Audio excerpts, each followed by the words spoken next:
Tell me about the first business you started.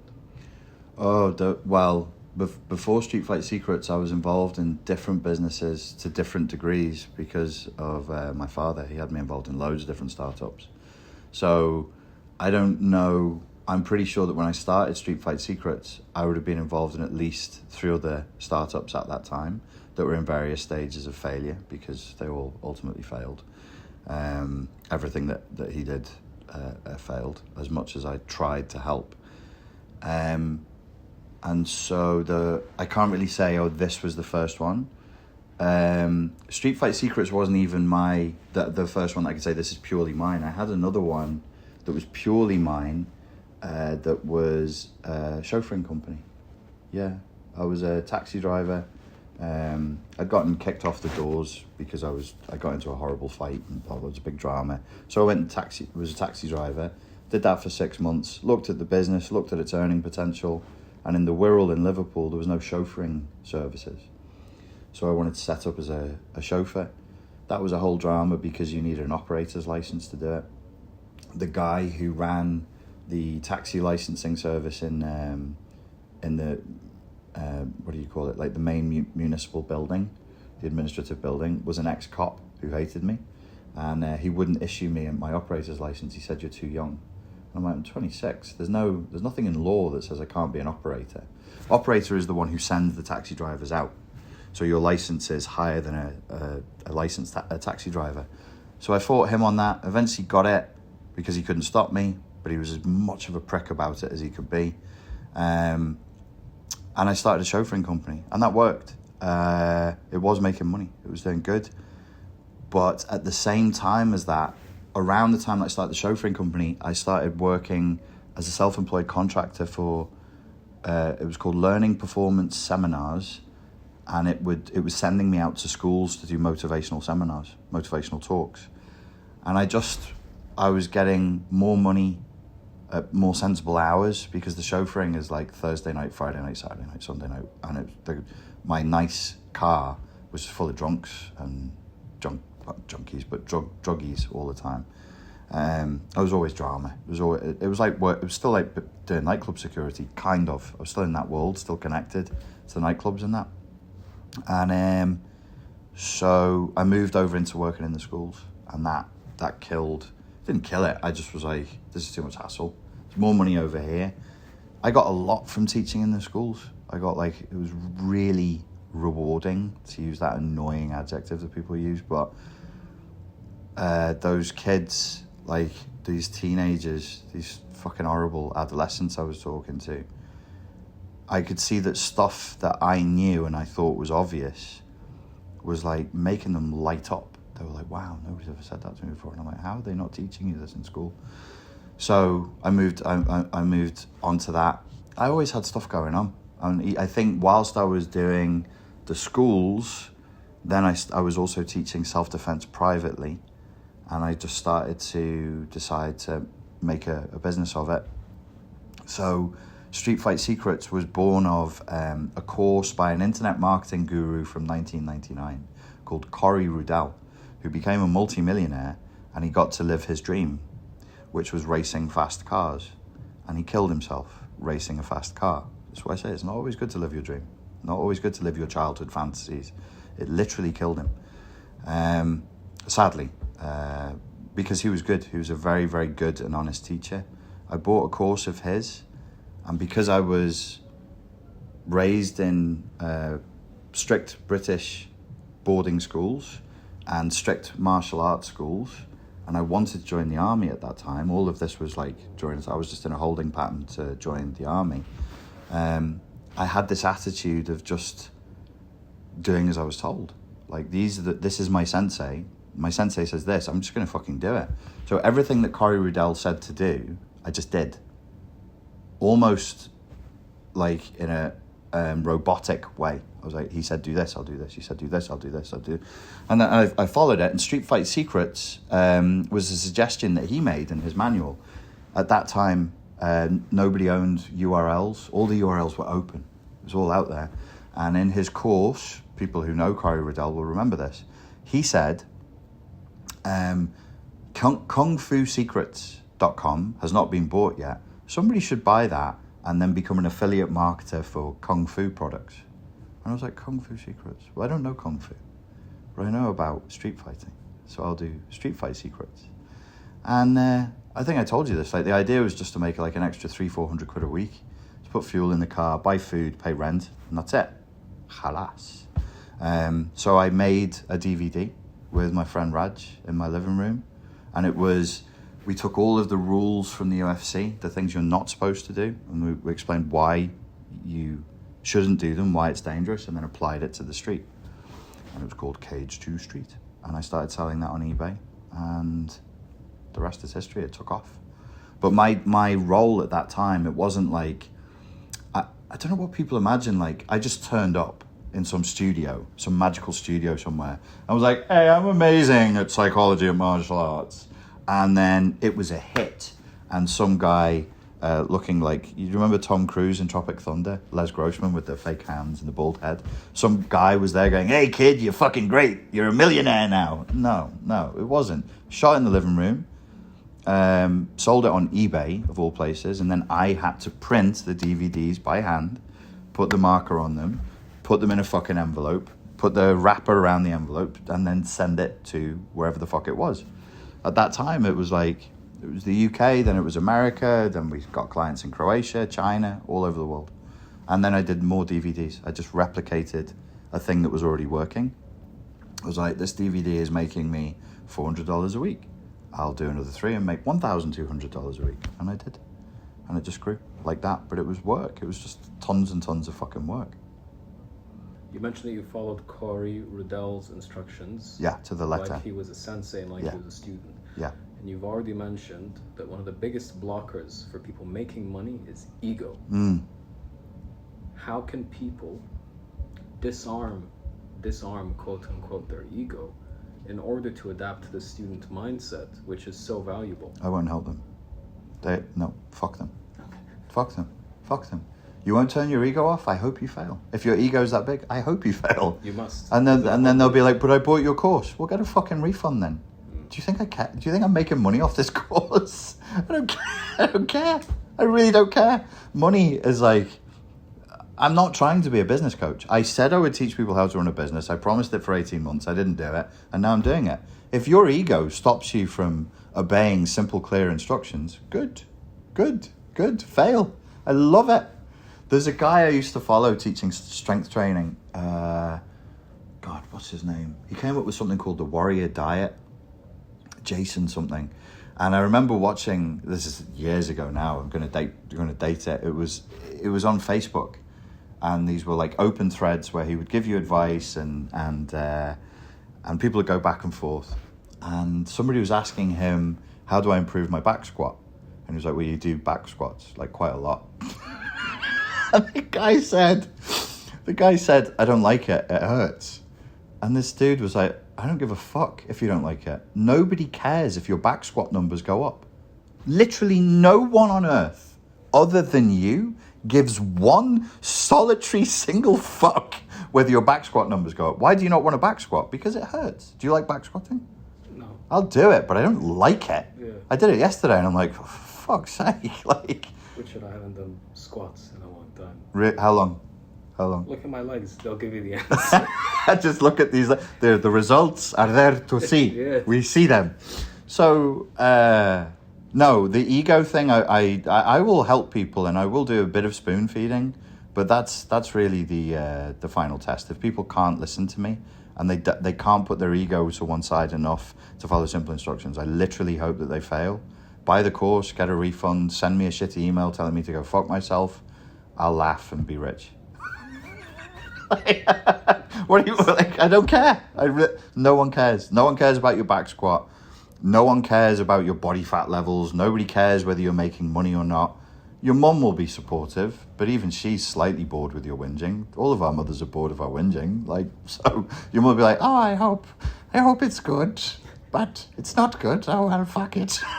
And then she'll go back to watching TV or whatever she's saying. So no one cares. Even your own mum doesn't care. Get a grip, man. You made 100,000? Yeah. Why not 1 million? Yeah.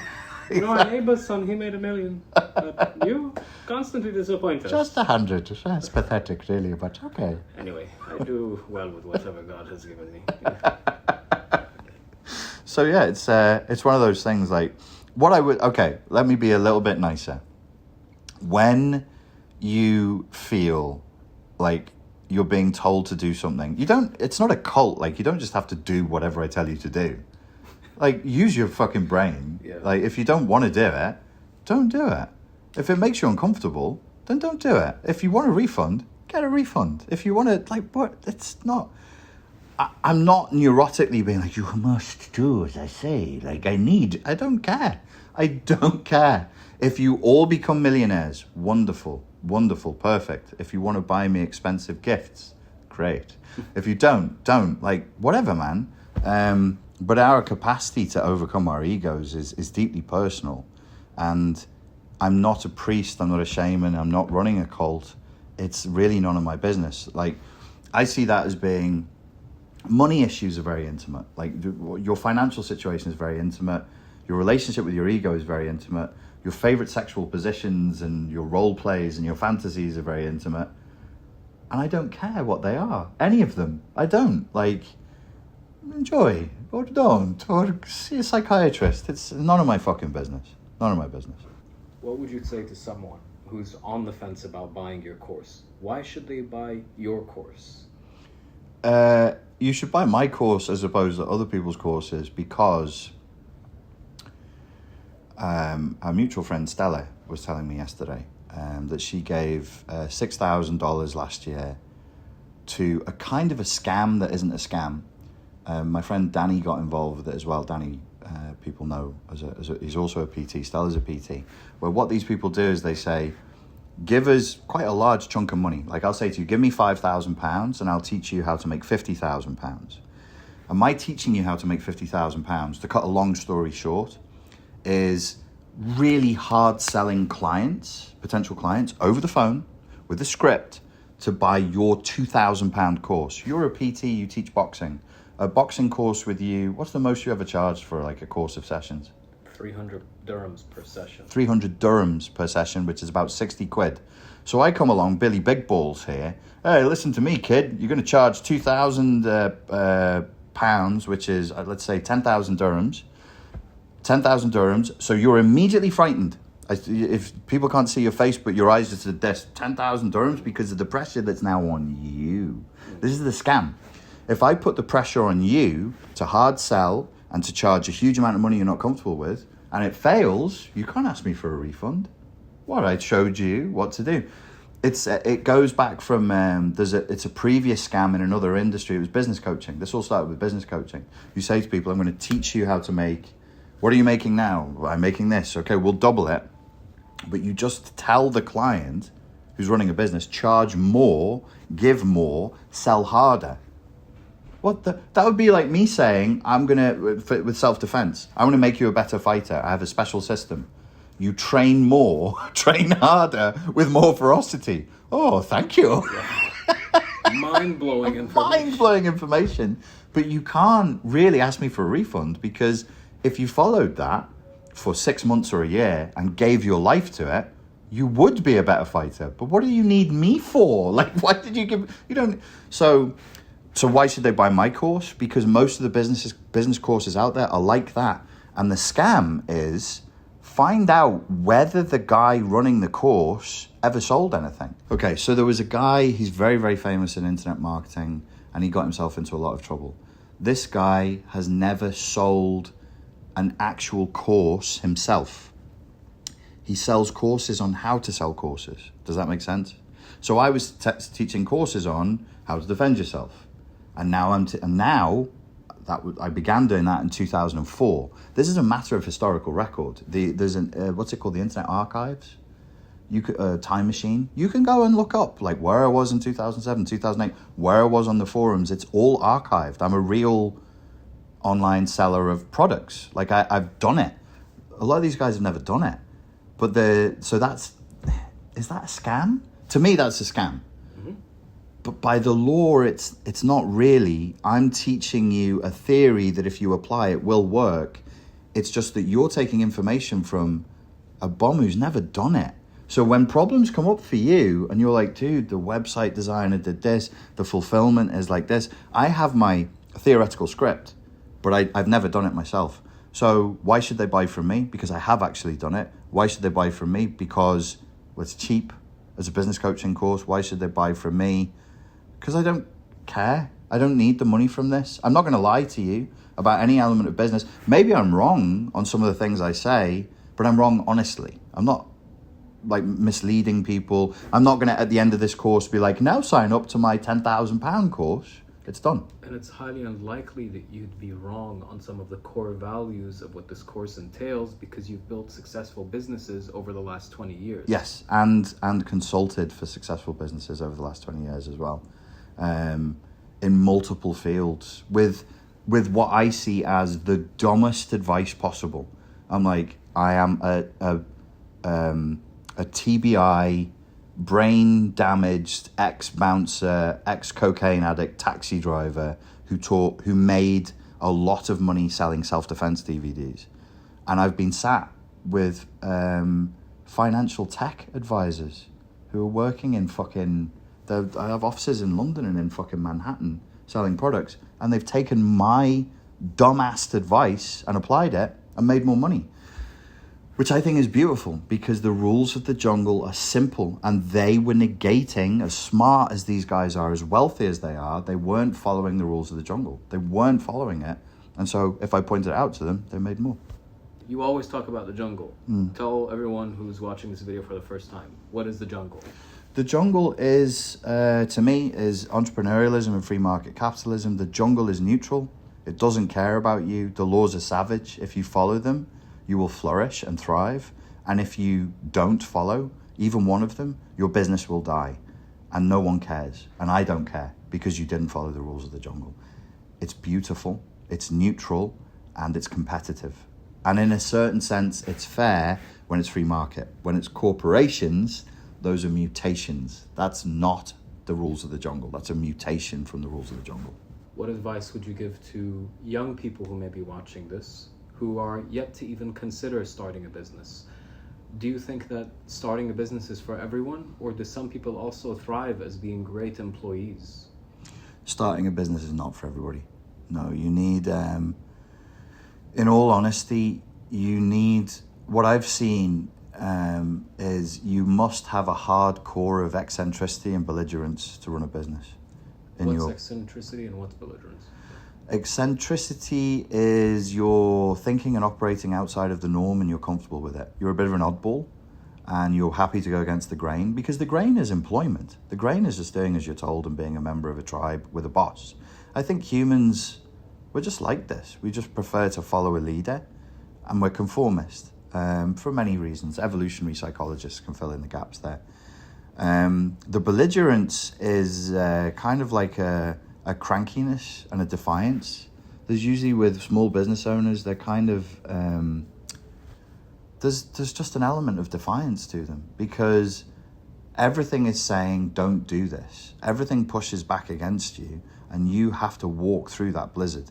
You have to keep going when everything is pushing back against you. It sucks. The whole thing is shit. I'm not saying to people, get my course, it's going to be really easy and fun. It won't be easy. It won't be fun.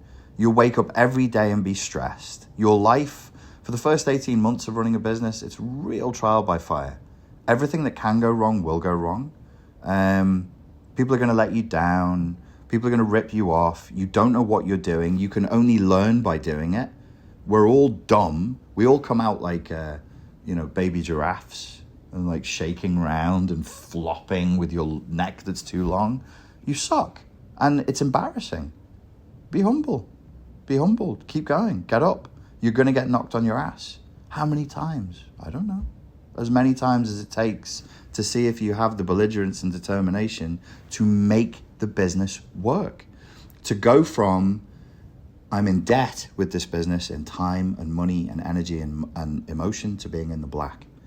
And that should take 18 months. It shouldn't take longer than 18 months. It can be done in 12 if people follow simple rules and they are extremely consistent and extremely disciplined, and they don't break any of the laws of the jungle. If you don't break the laws of the jungle, it should give you money back. Am I guaranteeing it? No. You can do your best and still fail. What about that? Sorry. Get a refund. Get a refund. Oh, it hurt my feelings. Okay. I lost something. Okay. I make no promises. Nobody can make you any promises. That's like the ideological perversion that we live with now. People they're making promises that they can't keep. I make no such promises. You could do all of this and still have a business that fails because you have blind spots or you can't see how much you suck. And is that harsh? Maybe, but it's not me saying it. That's the voice of the jungle. These are just the rules. So I'll tell people sometimes, go and make YouTube videos and make them with these titles and with these thumbnails. And they do it and it doesn't work. And then I go and watch the video and they're just presenting in a really fucking weird way. They're talking like this, like they just had a huge line of cocaine and they're jumping out of their skin. And I'm like, are you seriously expecting people to listen to this shit? Now, I didn't tell you not to be a weirdo. Do you know what I'm saying? Like, I can't cover all bases. If you're going to be a weirdo and do things in a strange, awkward way, you'll fail. I can only tell you what to do. I can't follow all of the potential mistakes that you can make by doing what I didn't tell you to do. Does that make sense, or am I babbling now? You're going to tell people to walk from point A to point B. Yes. You're going to assume that they're going to walk in a straight line. Yes. If some people start going in circles and yes. doing zigzags and trying to move weird in weird ways. Yeah. You can't really cover that. I can't, like, because of course you can do that. For the love of God, please don't. Like, you know, okay, basics. People think business is magic. They think it's some amazing, complicated system. Show up on time, deliver a good product, be nice to people, be nice to your suppliers. Why should I be nice? Fuck my supplier. They work for me. Yeah. Oh, now your supplier doesn't want to deliver on time because you're a dick on the phone. Be polite, be nice, be boundaried, be disciplined with your suppliers, with your customers, with your web designer. Create an environment, a working environment that is pleasant. You can be a dick, you can be harsh, but God help you. Like, why? Why are you generating all this bad karma with your... So for me, I want to create something where scummy people just either can't keep up, won't follow it, or fail. Because if you're a scumbag, I don't want you to make money. I want nice people to make money. I want good people to make money. So if you think you're a nice person who just wants to make a little bit more money to make your life a bit easier and a little bit less stressful, you can get my course. It's available from this link below, and I look forward to seeing you inside. Thank you.